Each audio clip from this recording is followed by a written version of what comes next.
इनकलाब जिंदाबाद। नमस्कार, जोहार। द भारत मित्र देख रहे हैं आप। मेरा नाम अभिषेक भारती और आज ये हमारी पहली बड़ी कामयाबी है। क्या कामयाबी है? याद कीजिए वो दिन जब हमने 14वीं जेपीएससी से जुड़ी एक खबर आपको दिखाई थी। अपनी जान पर खेल करके हम एक ओएमआर आपके सामने लेकर के आए थे। ये ओएमआर सुमन सौरभ नाम के एक अभ्यर्थी की थी। आखिरकार मेरे पीछे यहां आप एक नोटिफिकेशन देख सकते हैं। इसको मैं थोड़ा बड़ा कर देता हूं तब आपको दिखेगा। देखिए, झारखंड लोक सेवा आयोग जेपीएससी द्वारा आयोजित विभिन्न प्रतियोगिता परीक्षाओं में कथित अनियमितता के संबंध में दर्ज सीआईडी थाना कांड संख्या 16/2026 के अनुसंधान के क्रम में झारखंड संयुक्त प्रतियोगिता परीक्षा के विज्ञापन इतना में चयनित, ये देखिए, ये नाम आपको देखना जरूरी है, सुमन सौरभ, जिसने अनुचित तरीके से परीक्षा उत्तीर्ण की थी। यानी सीआईडी ये मान रही है कि सुमन सौरभ ने गलत तरीके से परीक्षा उत्तीर्ण की थी, अनुचित तरीके से परीक्षा उत्तीर्ण की थी, को अपराध अनुसंधान विभाग द्वारा हजारीबाग पुलिस की सहायता से गिरफ्तार कर न्यायिक हिरासत में भेजा गया है। ओएमआर की कार्बन कॉपी भी इनके पास से प्राप्त नहीं हुई है। मतलब ओएमआर इनके पास नहीं था, इन्होंने अपना ओएमआर किसी को दिया था। इन्होंने अपने अपराध को स्वीकार किया है। मतलब सुमन सौरभ ने मान लिया है कि हाँ, जेपीएससी 14वीं में अनियमितता हुई है, गड़बड़ी हुई है। ये झारखंड के छात्रों की पहली बड़ी जीत है, भारत मित्र की पहली बड़ी जीत है। सुमन सौरभ ने मान लिया है कि भाई परीक्षा में गड़बड़ी उसने की थी, यानी उसने पैसे देकर के परीक्षा पास की है। तो ये बात आज साबित हो गई कि भाई, क्योंकि कुछ लोग हमें बोल रहे थे कि हम बीजेपी का एजेंडा चला रहे हैं, कुछ लोग बोल रहे थे हम ऐसा कर रहे हैं वैसा कर रहे हैं। नहीं, ऐसा कुछ नहीं है। मैं अभी भी कह रहा हूं कि हमारा मकसद कतई नहीं है कि हम किसी का इस्तीफा करवाएं। मैं धर्मेंद्र प्रधान के भी इस्तीफे के खिलाफ हूं और मैं हेमंत सोरेन का जो इस्तीफा मांग रहे हैं उनके भी खिलाफ हूं, कतई नहीं।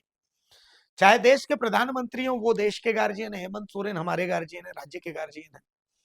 मेरा कहना बस इतना है कि इन मामलों की सटीक जांच होनी चाहिए। सटीक जांच बेहद जरूरी है। चलिए, ये मैं इस पर आऊंगा, लेकिन उससे पहले हेमंत सोरेन का एक बयान है। आज मुख्यमंत्री हेमंत सोरेन ने सचिवालय में एक बयान दिया, मैं चाहता हूं कि पहले आप उसको सुने। सुना आपने? तो हेमंत सोरेन बोल रहे हैं कि भाई सही बात है कि सवाल के साथ साथ जवाब भी होना चाहिए, और जवाब मैं आपको देता हूं। मैं आपको एक नोटिफिकेशन पहले दिखाता हूं, इस नोटिफिकेशन को आप देख लें। ये नोटिफिकेशन आप देखिए, मैं आपके सामने ये डाउनलोड कर रहा हूं, ठीक है? ये नोटिफिकेशन देखिए। मुख्यमंत्री जी, आप इसको गंभीरता से देखिएगा। मैं उम्मीद करता हूं कि आप इस बात को समझेंगे, आपका समझना जरूरी है। अब आप देखिए, जब मैं इसको बड़ा करता हूं ये मैंने बड़ा कर दिया, ठीक है? आज कुछ तबादले हुए। अब दिक्कत ये है सर कि संभवतः ये जो अधिकारी हैं ये आपको अंधेरे में रख रहे हैं। कैसे रख रहे हैं मैं आपको बताता हूं। एक बात तय हो गई कि भाई एजेंसी टीडीपीएल जो है, टीडीपीएल ने गड़बड़ी की, इस लड़के को पकड़ा गया जो सुमन सौरभ है। तो एक बात ये साबित हो गई। अब मनोज तिवारी जो है वो भी पकड़ा गया, लेकिन मनोज तिवारी का जो सिलेक्शन हुआ था वो सिलेक्शन किसमें हुआ था? जेएसएससी, सीजीएल, पीजीटी, यानी जेएसएससी, झारखंड कर्मचारी चयन आयोग के परीक्षाओं में हुआ है। तो कौन सिंपल लॉ है, law of nature, if A equal to B equal to C. अगर ए चोर है, ए के बराबर बी चोर है, तो बी के बराबर वाला सी भी चोर है। ए हो गया मनोज तिवारी चोर है। बी हो गया सुमन सौरभ भी चोर है। सी हो गया टीडीपीएल भी चोर है। और डी हो गया जेएसएससी भी चोर है। इसलिए क्योंकि अभय तिवारी और मनोज तिवारी ने अपने भाई बंधु सबका जो नौकरी है वो जेएसएससी सीजीएल में कराई। वही जेएसएससी सीजीएल, जिस जेएसएससी सीजीएल को आपकी सीआईडी कह रही है कि वो पाक साफ है। हालांकि अभी क्लोजर रिपोर्ट नहीं आई है। अब देखिए सर, आपको कैसे अंधेरे में रखा जा रहा है वो भी देखिए। जेएसएससी की जांच चल रही है, आप देख रहे हैं। अब देखिए इसमें, ये देखिए, इसमें आपको दिखेगा, नीचे आइए देखिए,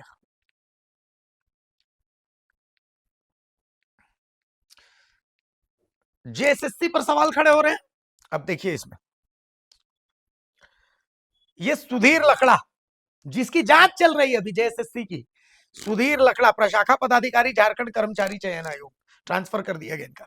सुकरा भगत प्रशाखा यानी एएसओ, जो एसओ होते हैं प्रशाखा पदाधिकारी, जहां तक मेरी को जानकारी है, तो झारखंड कर्मचारी चयन आयोग। इनोसेंट टुडू प्रशाखा यानी एसओ, झारखंड कर्मचारी चयन आयोग, ये सब वही है। और इसमें ये देखिए स्नेह राज रवि, ये आप देखिए स्नेह राज रवि, ये स्नेह राज रवि किसी चंदन के सहयोग से, मैं डंके की चोट पर कह रहा हूं, इसकी संपत्ति की जांच होनी चाहिए स्नेह राज रवि की। इसके पास मेरिट लिस्ट थी, और चौका में जो शख्स सुशील कुमार, सुधीर कुमार, जो भी वो आईआरबी का जवान पकड़ा गया था, उसके संपर्क में एक चंदन नाम का आउटसोर्सिंग कर्मी था, और चंदन नाम का आउटसोर्सिंग कर्मी इसी स्नेह राज रवि के संपर्क में था। इस स्नेह राज रवि के संपर्क से ही जितनी मेरिट लिस्ट थी, वो मेरिट लिस्ट उस सुशील कुमार के हाथ में गई, लेकिन इसका तबादला कर दिया गया। और आगे आप देखिए जेपीएससी की जांच चल रही, जैसा कि आप देख सकते हैं जेपीएससी की जांच जो है वो चल रही। देखिए धर्मजीत कुमार साहू संप्रति झारखंड लोक सेवा आयोग में प्रतिनियुक्त थे, इनका भी तबादला कर दिया गया। इसी तरीके से आप देखिए आगे जाइए, अब देखिए आप ये देखिए नूपुर कुमारी झारखंड लोक सेवा आयोग में प्रतिनियुक्त, इनका भी तबादला कर दिया गया। तो ये अधिकारी आखिर ऐसा क्यों कर रहे हैं मंसूरिन जी? क्योंकि आपको अंधेरे में रखा जा रहा है। मैं आपको फिर बता रहा हूं सर कि आपको आपके अधिकारी अंधेरे में रख करके और झारखंड के छात्रों की नौकरी को बेच रहे हैं। झारखंड के छात्रों की नौकरी को इसी तरीके से बेचा जा रहा है, देख लीजिए। और उसके बाद फिर ये तबादला भी कर रहे हैं। जब जांच चल रही है तो फिर इनका तबादला किया जाना ऐसा कौन सा जरूरी था? क्यों आसमान उठाएगा? तो अब आप पूछ रहे हैं कि भाई इसका समाधान क्या होगा? इसका समाधान मैं आपको 3 पॉइंट पे बताता हूं सर। सबसे पहले आप एक प्रतिनिधि मंडल बनाइए जिसमें आप खुद भी शामिल हो, और आप छात्रों के बीच जाइए, उन छात्रों के बीच जिनमें कोई पॉलिटिकल नहीं होगा, सिर्फ छात्र होंगे, अभ्यर्थी होंगे। आप जाइए, आप बोलेंगे सर तो मैं इसमें जो है वो मीडिएशन कर लूंगा, लेकिन आप जाइए सर, बहुत जरूरी है ये। छात्रों के बीच जाइए। नरेंद्र मोदी ने यही गलती की शुरुआत में, जो उनको बाद में करनी पड़ी। आप छात्रों को बुलाइए, एक प्रतिनिधि मंडल को बुलाइए। आप मत जाइए, चलिए ठीक है, आप उनको बुलाइए।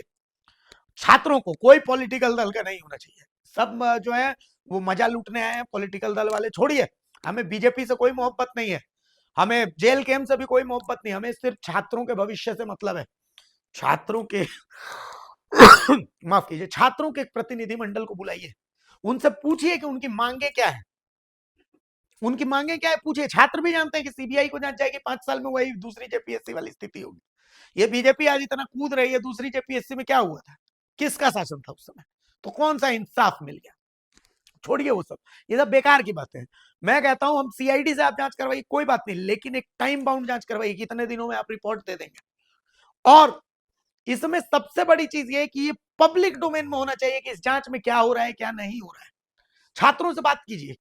इस एजेंसी ने जितने परीक्षाएं ली, उन तमाम जो परीक्षाएं उनको रद्द कीजिए और नए सिरे से ली। जो ने जिन जिन ने इसमें गड़बड़ी की, उनसे पैसे वसूलिए ना, उनसे वसूलिए, उनकी कुड़की जब्ती करवा के वसूलिए पैसे, और उससे एग्जाम करवाइए। ये अरबों अरब का सिंडिकेट है, इनको पकड़ करके टांग दीजिए, इनको चौराहे पर पीटवाइए, जलील करवाइए। ये जो जेएसएससी सीजीएल में जो पैसे देकर के अधिकारी बने बैठे हैं, इनके ऊपर भी एफआईआर लॉन्च करवाइए, इनका पब्लिक डोमेन में इंटरव्यू करवाइए सर। अपने आप सारी चीजें, चूंकि देखिए सर, आप भी झारखंड के बेटे हैं, आपके पिता दिशोम गुरु शिबू सोरेन है, हम सब उनका सम्मान करते हैं, हम आपका भी सम्मान करते हैं। और हमें पता है कि हमारे जो छात्रों की जो मांग है, छात्रों का रास्ता आपसे ही निकलेगा, कोई और नहीं। ना आसमान से निकलेगा, ना जमीन से निकलेगा, हमारे पैर में गड़ा कांटा हम ही से निकलेगा सर। और हम मानते हैं कि आप ही हैं जो इंसाफ देंगे हमें। छात्रों की मांग ठीक है, उसमें पॉलिटिकल लोग उनको छोड़ दीजिए, लेकिन छात्रों को कतई आपसे कोई परेशानी नहीं है। आपको छात्र सिर्फ अपना भविष्य चाहते हैं, वो चाहते हैं कि आप हमारा भविष्य उज्जवल करें, नौकरियां ना बेची जाए, जो मेरिटोरियस उसको उसका अधिकार मिल जाए, बस इतना ही तो चाह रहे हैं छात्र।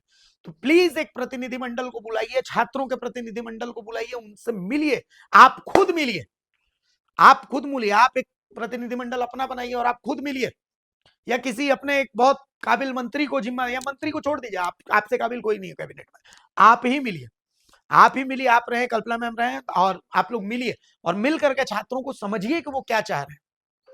झारखंड में कोई छात्र सत्ता परिवर्तन नहीं चाह रहा, झारखंड में छात्र चाह रहे हैं कि उनका भविष्य उज्जवल हो। ये जो छात्र है, ये उत्तर प्रदेश का नहीं है, ये बिहार का नहीं है, ये हजारीबाग का, ये पलामू का है, ये गढ़वा का है, ये जो है वो धनबाद का है, जमशेदपुर का है, बोकारो का है, रामगढ़ का है, ये छात्र हैं सर। तो प्लीज इनकी बातों को सुनिए, समझिए, गुनिए। समस्या का समाधान सर यहीं से निकलेगा।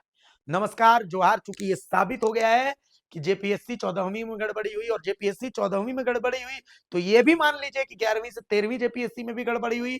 11वीं से 13वीं जेपीएससी में गड़बड़ी हुई, तो ये भी मान लीजिए कि एसीएफ में गड़बड़ी हुई, एफआरओ में गड़बड़ी हुई, जेएसएससी सीजीएल में गड़बड़ी हुई, उत्पाद सिपाही में गड़बड़ी हुई। आप सोचिए कि उत्पाद सिपाही में ये 97% कट ऑफ दे रहे हैं। सोचिए, सुधीर गुप्ता, इसको पकड़िए सर, इसी ने आपको बदनाम किया। सुधीर गुप्ता को पकड़िए, ये विदेश घूम रहा है, इसको पकड़िए। इतना ही नहीं, आप सोचिए कि लैब असिस्टेंट में गड़बड़ी हुई है, जूनियर जो इंजीनियर वाली वैकेंसी उसमें गड़बड़ी हुई है, जो लेडी सुपरवाइजर उसमें गड़बड़ी हुई है, पीजीटी में गड़बड़ी हुई है, माध्यमिक परीक्षा में गड़बड़ी हुई है। ये स्नेहराज रवि जैसे लोग, इन्होंने ही आपको बदनाम किया। इन सबको टांगिए सर, सीआईडी को फ्री हैंड दीजिए कि कोई पॉलिटिकल हस्तक्षेप नहीं होगा। और फिर देखिए, आपकी सीटें ऐसी होंगी कि आप अकेले बहुमत में आएंगे झारखंड में। ये मेरा वादा है आपसे, ये झारखंड के छात्रों का वादा है आपसे। लेकिन प्लीज इस मामले में इंसाफ कीजिए, प्लीज प्लीज प्लीज। नमस्कार, जोहर।